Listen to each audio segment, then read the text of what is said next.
Hey there, Daniel from Utah Opera here to answer more of your frequently asked questions.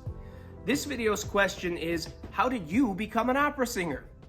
Well, every opera singer's journey is unique, so today I'm going to be sharing mine. So my love for music started all the way back when I was a little boy. My parents were always having music on, whether it was at home or in the car.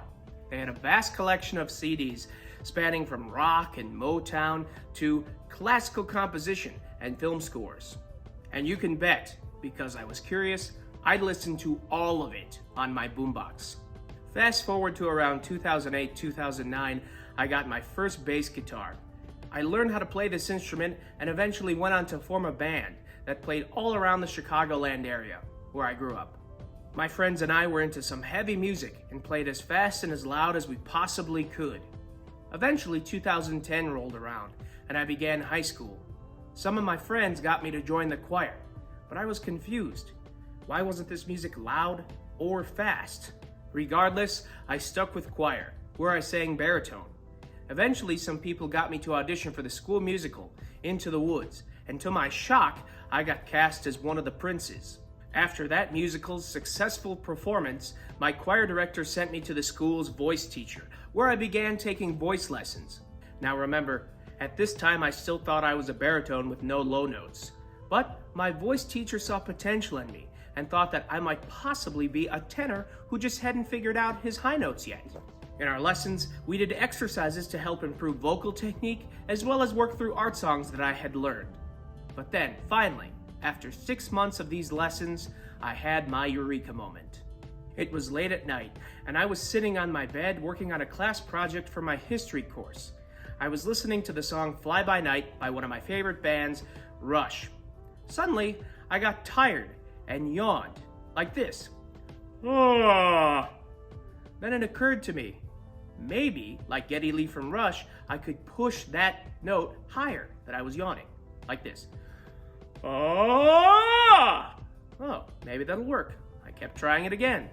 I kept repeating this until I was finally able to sing, Fly by night away from here. And I was like, wow, that's how you sing high notes.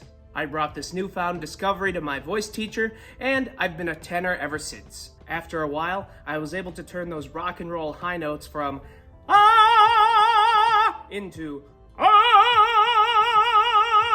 using classical vocal technique. Around this same time, I began going to what's called ILMEA, or a conference in Peoria, Illinois, for choir students across the entire state.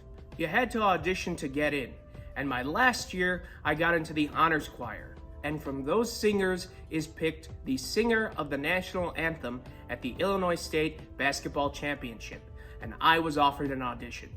I think it was about 2014 at this point. I sang my audition and left. Didn't think much of it until a few months later when I was in a voice lesson, there was a knock at the door. I looked out the window to see my choir teacher, my principal, and the superintendent of the school district. And I thought to myself, what did I do? Turned out that I had been chosen from all the choir singers my age in the state of Illinois to sing the American National Anthem at the Illinois State Basketball Championship. I didn't know it was that big of a deal. Looking back, over the course of 4 years, I transitioned from rock and roller to classically trained singer. Who would have thunk? I then went to college to study opera singing after that, and the rest is history. That's how I became an opera singer. I hope you enjoyed this video, and feel free to check out our other content. Thanks for watching. Bye.